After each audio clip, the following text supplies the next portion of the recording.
બે સીટી વગાડી દેવાની। બોલો માસી, અમારે અહીંયા જમવા આવ્યા તો તમે અત્યારે શું બનાવો છો? અત્યારે તારા માટે અમે ભરેલા રીંગણાનું શાક બનાવી। ભાવશે તમને? હો ભાવે છે ને, તમે બનાવતા ભાવતું જ હોય ને।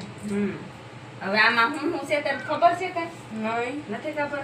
જો આમાં મિક્સ ચવાણું આવે ને, એ મિક્સ ચવાણું છે, પછી સેવ છે, પછી લીંબુ, થોડીક ખાંડ, થોડીક હળદર, મરચું, મીઠું, ધાણા જીરું અને તેલ અને લીલા ધાણા નાખીને આપણે આ બધું મિક્સ કરીને આપણે રીંગણામાં ભરી લીધું છે।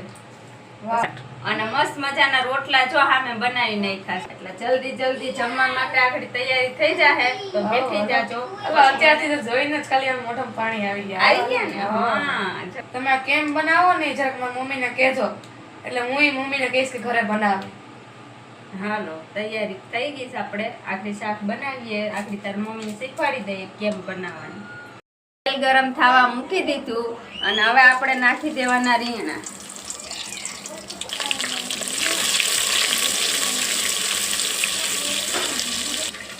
પછી થોડીક વાર આપણે ઢાંકણું ઢાંકી અને 2 મિનિટ માટે રહેવા દેવાનું। હવે આપણે ઢાંકણું ખોલીને જોઈ લઈએ। હા, સરસ મજાના રીંગણા આપણા થઈ ગયા। હવે થોડુંક ટમેટા નાખી દેવાના, પછી થોડીક હળદર નાખી દેવાની, થોડુંક મીઠું નાખી દેવાનું, પછી થોડુંક મરચું નાખી દેવાનું, આપણા સ્વાદ પ્રમાણે મરચું મીઠું ને એડ કરી દેવાનું અને પછી આપણે થોડુંક પાણી નાખી દેવાનું। પછી આપણે આ રીતે હલાવી દેવાનું, મિક્સ કરી દેવાનું બધું। ચમચો નથી ફેરવવાનો, એમને આ રીતે મિક્સ કરી દેવાનું। પાછું 2 મિનિટ માટે આપણે ઢાંકણું બંધ કરી દેવાનું છે। પછી આપણે પાછું ઢાંકણું ખોલી અને થોડુંક પાણી નાખી દેવાનું છે આ રીતે, બહુ ઝાઝું નથી નાખવાનું।